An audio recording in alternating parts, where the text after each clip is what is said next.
Alright guys, so I just made it through my first month of YouTube, and I want to share with all of you how I was able to do it and how you can do it too.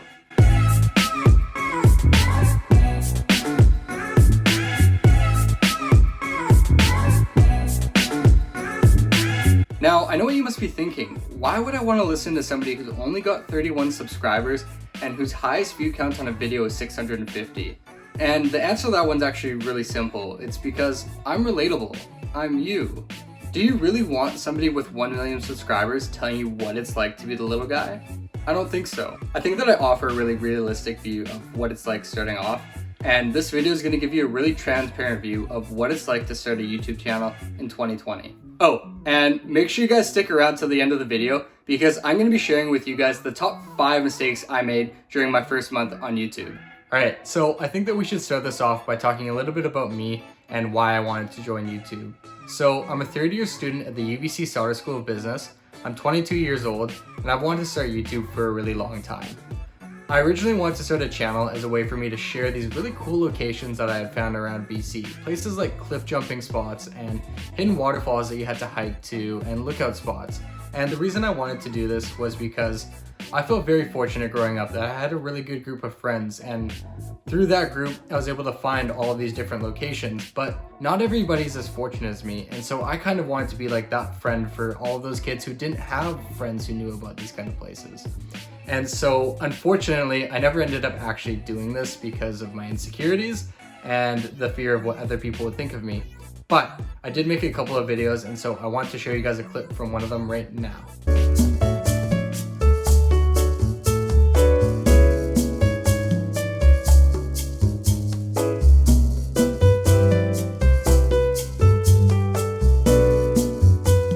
So why did I start now? What changed?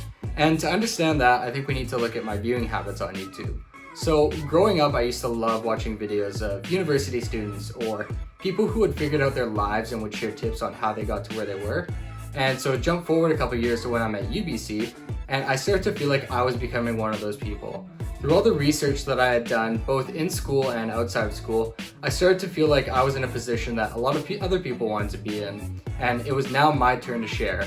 And so I decided that I want to give back and help others and help mentor other people, and so that's why I started a YouTube channel. For me, YouTube is a way to give back and help others, and I don't just want to stop with YouTube. I have a lot of other ideas of stuff that I want to work on, and I'm really excited about all of that, but I'm not going to share that with you guys right now because that's not what this video is about. Alright, so now that you guys know why I'm on YouTube, I think I should tell you guys how I was able to do it. So if you're going to start filming videos, you're going to need equipment, and so I'm going to tell you guys what I use to film and edit my videos. Alright guys, welcome to my studio. As you can see, it's pretty basic. It's just my bedroom. There's not much to it, and I cannot stress this enough. You do not need to spend money to become a YouTuber. This is a broke man's guide to YouTube. Alright, so let's talk about what I use to film my videos. As a university student, I already have access to a MacBook Pro, and I also have an iPhone 11. And that's pretty much 90% of the stuff that you're gonna need. And you honestly don't need anything else except for a phone and a laptop. You can just use that stuff. To edit my videos, I use iMovie on my MacBook Pro, and it's honestly really straightforward. And if you don't really know what to do or you need help with something, you could just YouTube it. It's honestly really simple. Alright, so I do all of my filming on my phone, and to set that up, I have a tripod that I borrowed from my dad, and then to hold my phone on the actual tripod, I have this phone holder, but I use it in a really incorrect way, but it ends up actually working for me. Lighting is not necessary, but if you want your videos to look good, I would highly recommend it, and you have a couple of options to do some cheap lighting. So option number 1 is what I'm doing right now, and that's use natural lighting. So I'm actually sitting right in front of a window, and I think that the natural lighting honestly looks really good. And then option number 2 is going to be what I did for most of my videos, and that's I have 2 lamps that I found around my house. I removed the lampshades and I put daylight light bulbs on them. So regular yellow light bulbs will make your skin look kind of weird, and you don't really want that. You want to try and mimic daylight, like our first option. And so the daylight light bulbs actually work really well, and this is one of them right here.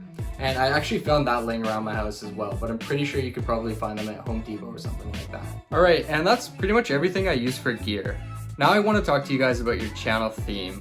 So this is probably going to be one of the hardest questions you have to ask yourself, and that's, what is my channel going to be about, and what are my videos going to be? And for me, this kind of came naturally. I come from a background of being a hockey coach, and I'm also a university student. And so as a university student, I feel like I'm in a position that a lot of different people want to be in. And not everyone knows that there's a lot more to university than just getting good grades and showing up to school. And so I feel like I have a lot to share in that aspect. And as a hockey coach, I have this natural tendency to lean towards leadership and helping others. And so I was able to take these two things and find my niche of university students / young adults who are highly motivated. And I also found my goal of helping others.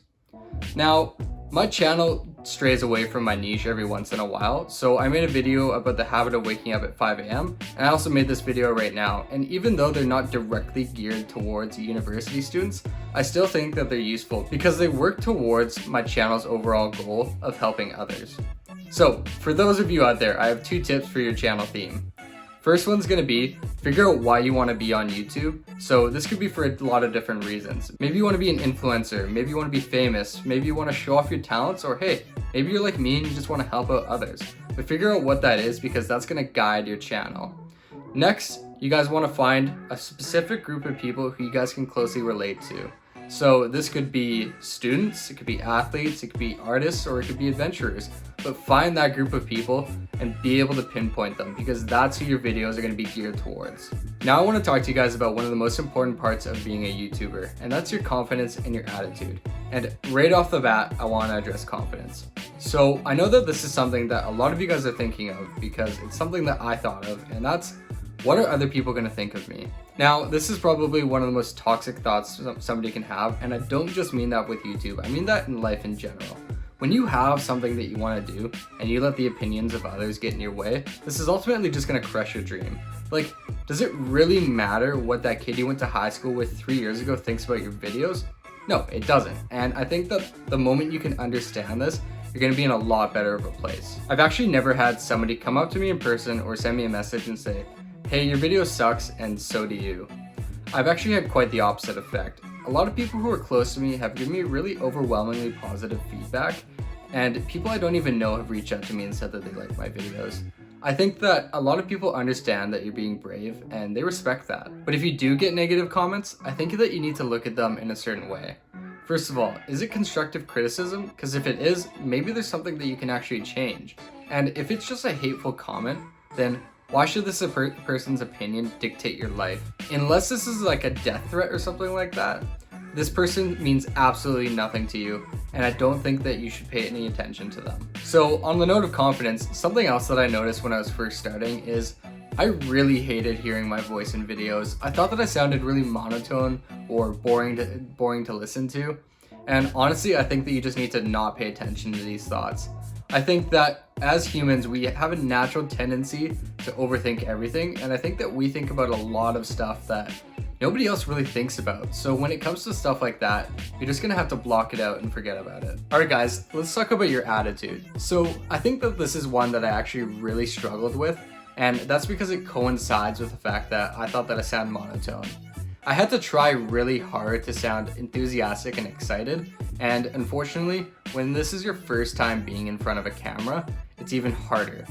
So I noticed that when you first start filming and looking into a camera and speaking into a camera, it's really awkward, and unfortunately, this is gonna have a big effect on your voice and how you present. But I do have some good news for you guys. I was able to find some useful tricks, and one of those is if you do some sort of vocal warm-up before you film, I feel that your voice can hit a deeper range, and this helped me sound different in a better and more enthusiastic way versus if I were to just start off without warming up. All right, and now the moment that you guys have all been waiting for, drum roll please. Here are the 5 biggest mistakes I made during my first month on YouTube. All right guys, mistake number 1. I got way too ambitious way too quickly. After making my first video with some hard cuts and adding some text, I tried to spice things up a bit by adding some B-roll and more action scenes. And this got really complex because I'm not very good at editing, and so it took a lot longer to make videos, and it was actually really discouraging because I was way off track with where I wanted to be.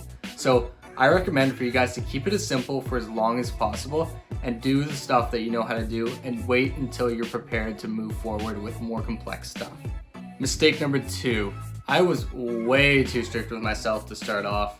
So this contradicts something that a lot of YouTubers will say, and that's that you need to have a really consistent uploading schedule and your videos need to be at least 10 minutes long or something like that, and I think all of that's bogus. Having a strict schedule, so for me that meant uploading once a week, my videos being at least 10 minutes long, and my edits getting more complex as my videos moved on, was way too stressful. So this actually made me not even want to make videos anymore because I knew that I couldn't meet these requirements, and I knew that every time I picked up the camera to film, I was just going to be stressed out. And something useful that one of my friends told me was, take as long as you need, your fans are going to wait for you. And this was honestly the best piece of advice that somebody has given to me. I was able to say, hey, I'm going to make what I want to make when I want to make it, and it's going to be however long I want it to be. And once I was able to do that, it was actually fun to make videos again. And so my advice for you is, this is your channel, this is your process, do whatever you feel comfortable with. Don't burn yourself out right away.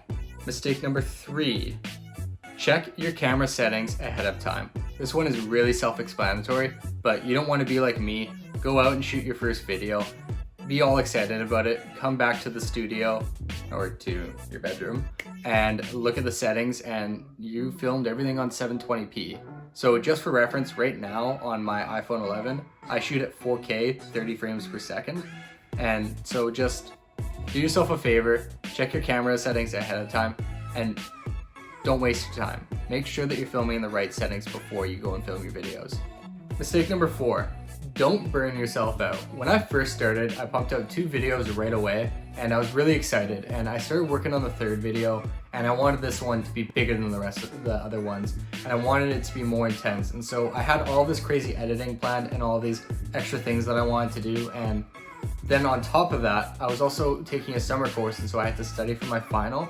I was just starting my co-op job for the summer, and I was also approached by somebody with a really interesting opportunity to start a project, and I said yes to that. So all of these things together just created the perfect storm for me, and I eventually shut down and I stopped making my videos for a month. And it wasn't until after I wrote my final exam that I came back to things and started working on my video again. So my advice to you guys is going to be this: know what's going on around you and only take on what you can handle.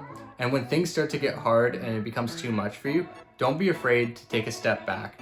Nobody's going to judge you for walking away for a little bit, but you're going to feel a lot better about yourself. Alright, and my 5th and most important mistake that I made during my first month on YouTube, mistake number 5. Please do not try and be a perfectionist. I cannot stress this enough, it's okay if your video is not perfect. I don't know how much time I wasted reshooting scenes because I wanted to get a sentence better, or I didn't like the energy in my voice, or something in the video kind of looked odd.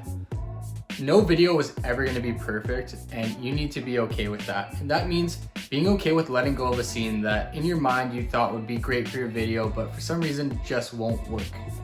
Being okay with imperfection is going to help you out in so many different ways.